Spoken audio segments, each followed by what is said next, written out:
William Kirkwood, known as Bill, was born at Kirkwood in Scotland in 1883. He completed an apprenticeship as an iron moulder and also served for 4 years in the Dunedin Rifle Volunteers before immigrating to New Zealand about 1908.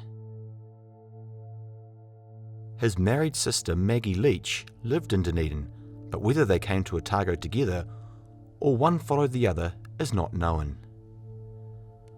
Bill was unable to find work in his trade initially, so went to the Wairarapa and worked in cheese making for a time, before coming back south and working as an ironmonger for the Suhoi Hydraulic Sluicing Company at Nokamai. He was also involved with quartz and scheelite mining at Hyde and Macrae's Flat. Bill was a committed temperance advocate and was a member of the Hope of Dunedin tent of the Rechabites Friendly Society. He volunteered for overseas war service in November 1915 and after basic training in Wellington sailed for Europe with the 10th Reinforcements to the New Zealand Expeditionary Force in March 1916. After a few weeks orientation training at the New Zealand base at Itapu, he was posted to the 14th South Otago Company of the 2nd Infantry Battalion at Armentières on 18 May 1916. He wrote a letter to Maggie in Dunedin on 19 July describing his recent experience of 38 days straight in the frontline trenches. Bill was enjoying some time out of the line where a good night's sleep was possible and he could take off his boots. At the end of August, the New Zealand Division began marching south to the Somme where a major British offensive had begun on 1 July.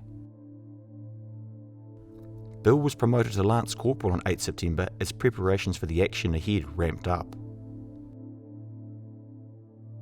The New Zealanders entered the fray on 15 September, taking the lead attack on the village of Flers, part of the third phase of the First Battle of the Somme.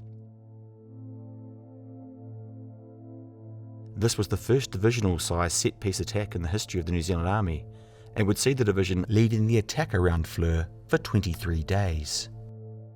On 21 September, the 2nd Otagos were bombarded heavily in their frontline positions near Flers. Over the course of that day, Bill was shot in his right side. He was evacuated to a dressing station and next day onto a casualty clearing station. 5 days later, he was put on an ambulance train and taken to a general hospital at Rouen, 200 kilometres behind the line. It must have been an agonising journey. Bill died there in Rouen from his wounds on 1 October. His body was buried at the nearby San Xavier Cemetery. He is also commemorated on a headstone over the Kirkwood family grave back in Kirkwood in Scotland.